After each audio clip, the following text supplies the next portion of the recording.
untuk melanjutkan peperangan rohaniah demi mendapatkan pengetahuan tentang diri dan tentang Tuhan. Jasad bisa digambarkan sebagai suatu kerajaan jiwa atau roh sebagai rajanya, serta berbagai indera dan fakultas lain sebagai tentaranya. Nalar bisa disebut sebagai wazir atau perdana menteri, nafsu sebagai pemungut pajak, dan amarah sebagai petugas polisi. Dengan berpura-pura mengumpulkan pajak, nafsu terus-menerus cenderung untuk merampas demi kepentingannya sendiri, sementara amarah selalu cenderung kepada kekasaran dan kekerasan. Pungut pajak atau petugas polisi, keduanya harus selalu ditempatkan di bawah raja, tetapi tidak dibunuh atau diungguli, mengingat mereka memiliki fungsi-fungsi tersendiri yang harus dipenuhinya. Tapi jika nafsu dan amarah menguasai nalar, maka tak bisa tidak keruntuhan jiwa pasti terjadi. Jiwa yang membiarkan fakultas-fakultas yang lebih rendah untuk menguasai dan lebih tinggi, ibarat seseorang yang menyerahkan seorang bidadari kepada kekuasaan seekor anjing, atau seorang muslim kepada tirani seorang kafir.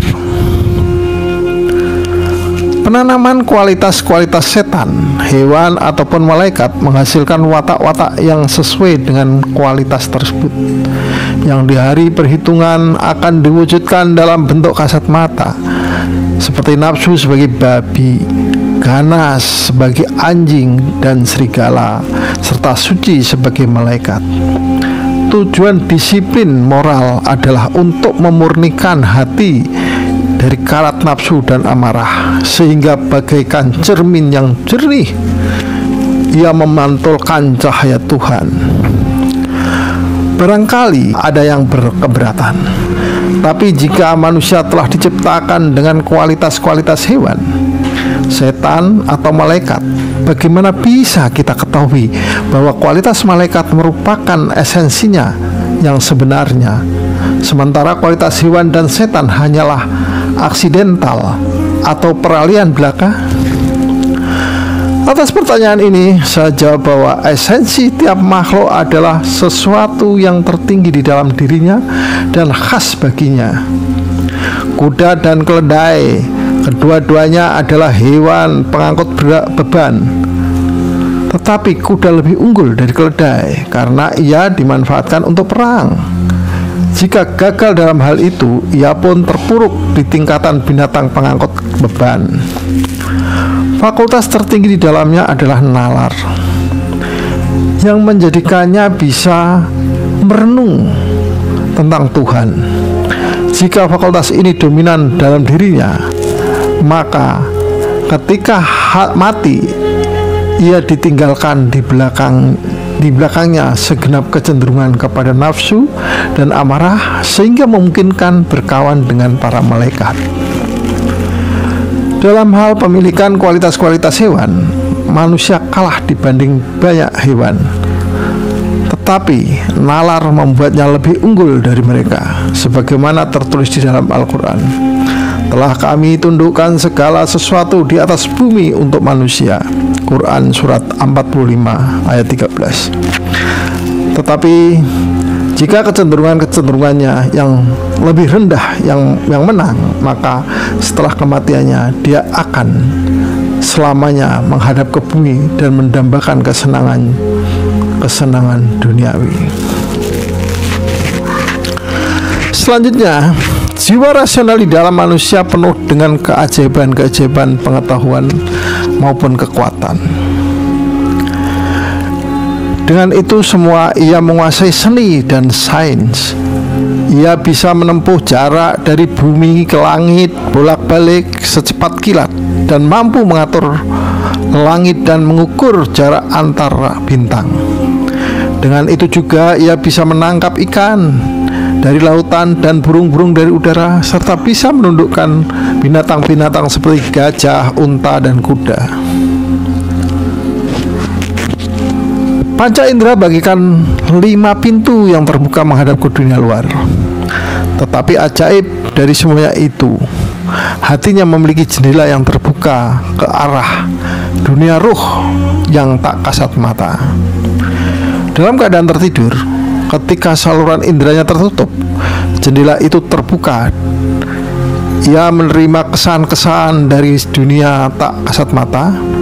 Kadang-kadang bisa ia dapatkan isyarat tentang masa depan. Hatinya bagi sebuah cermin yang memantulkan segala sesuatu yang tergambar di dalam Lauhul Mahfuz. Tapi bahkan dalam keadaan tidur, pikiran-pikiran agar segala sesuatu yang bersifat keduniaan akan memburamkan cermin itu, sehingga kesan-kesan yang diterimanya tidak jelas. Meskipun demikian, setelah mati pikiran-pikiran seperti itu sirna dan segala sesuatu tampak dalam hakikat telanjangnya. Dan kata-kata ini di dalam Al-Quran pun menyatakan, telah kami angkat tirai darimu dan hari ini penglihatanmu amat tajam. Membuka sebuah jendela di dalam hati yang mengarah kepada yang tak kasat mata ini juga terjadi dalam keadaan-keadaan yang mendekati ilham kenabian, yakni ketika institusi timbul di dalam pikiran, tak terbawa lewat saluran-saluran apapun, indera apapun. Makin seseorang memurnikan dirinya dan syahwat-syahwat badani dan memusatkan pikirannya pada Tuhan, maka pekalah ia terhadap intuisi seperti itu. Orang-orang yang tidak sadar akan hal ini tak punya hak untuk menyangkal hakikatnya. Intuisi seperti itu tidak pula terbatas hanya pada tingkatan kenabian saja. Sebagaimana juga besi, dengan molesnya secukupnya ia akan bisa dijelmakan menjadi sebuah cermin. Jadi dengan disiplin yang memadai, pikiran siapapun bisa dijadikan mampu menerima kesan-kesan seperti itu. Kebenaran ialah yang diisyaratkan oleh Nabi ketika beliau berkata, setiap anak lahir dengan suatu fitrah, orang tuanya lah yang kemudian membuatnya menjadi seorang Yahudi, Nasrani atau Majusi. Setiap manusia di kedalaman kesadarannya mendengar pertanyaan, bukankah aku ini Tuhanmu? Dan menjawab ya. Tetapi hati yang menyerupai cermin yang telah sedemikian dikotori oleh karat dan kotoran sehingga tidak lagi memberikan pantulan-pantulan yang jernih. Sementara hati pada para nabi dan wali, meskipun mereka juga mempunyai nafsu seperti kita, sangat peka terhadap segenap kesan-kesan ilahiyah. Bukan hanya nalar pengetahuan, capaian dan intuitif saja jiwa manusia bisa menempati tingkatan paling utama di antara makhluk-makhluk lain, tapi juga dengan nalar kekuatan. Sebagaimana malaikat-malaikat berkuasa atas kekuatan-kekuatan alam, demikian jugalah jiwa mengatur anggota-anggota badan. Jiwa yang telah mencapai suatu tingkatan kekuatan khusus tidak saja mengatur jasadnya sendiri, melainkan jasad orang lain. Jika mereka ingin agar seseorang yang sakit bisa sembuh, maka si sakit pun akan sembuh. Atau menginginkan seseorang yang sehat akan jatuh sakit, maka sakitlah orang itu. Atau jika ia inginkan kehadiran seseorang, maka datanglah orang itu kepadanya, sesuai dengan baik buruknya akibat yang ditimbulkan oleh jiwa yang sangat kuat ini. Hal tersebut diistilahkan sebagai mukjizat dan sihir. Jiwa ini berbeda dari orang biasa dalam 3 hal. Pertama, yang hanya dilihat adalah orang-orang lain sebagai mimpi. Mereka lihat pada saat-saat jaga, sementara kehendak orang lain hanya mempengaruhi jasad mereka saja. Jiwa ini dengan kekuatan kehendaknya bisa pula menggerakkan jasad-jasad di luar mereka. 3, pengetahuan yang oleh orang lain diperoleh dengan belajar secara sungguh-sungguh sampai kepada mereka lewat intuisi. Tentunya bukan hanya 3 tanda itu sajalah yang membedakan mereka dari orang-orang biasa, tetapi hanya ketiganya itulah yang bisa kita ketahui. Sebagaimana halnya tidak ada sesuatu pun yang mengetahui sifat-sifat Tuhan yang sebenarnya kecuali Tuhan itu sendiri, maka tak ada seorang pun yang mengetahui sifat sebenarnya seorang nabi kecuali seorang nabi. Hal ini tak perlu kita herankan. Sama halnya dengan di dalam peristiwa sehari-hari, kita melihat kemustahilan untuk menerangkan keindahan puisi pada seseorang yang telinganya kebal terhadap irama, atau menjelaskan keindahannya warna kepada seorang yang sama sekali buta. Di samping ketidakmampuan, ada juga hambatan-hambatan lain di dalam pencapaian kebenaran rohaniah.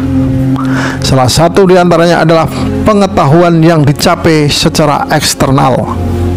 Sebagai misal, hati bisa digambarkan sebagai sumur yang panca indera sebagai 5 aliran yang dengan terus-menerus membawa air ke dalamnya. Agar bisa menemukan kandungan hati yang sebenarnya, maka aliran-aliran ini mesti dihentikan untuk sesaat dengan cara apapun, dan sampah yang dibawa bersamanya mesti dibersihkan dari sumur itu. Dengan kata lain, jika kita ingin sampai kepada kebenaran rohani yang murni, pada saat itu mesti kita buang pengetahuan yang telah dicapai dengan proses-proses eksternal dan yang sering sekali mengeras menjadi prasangka dogmatik.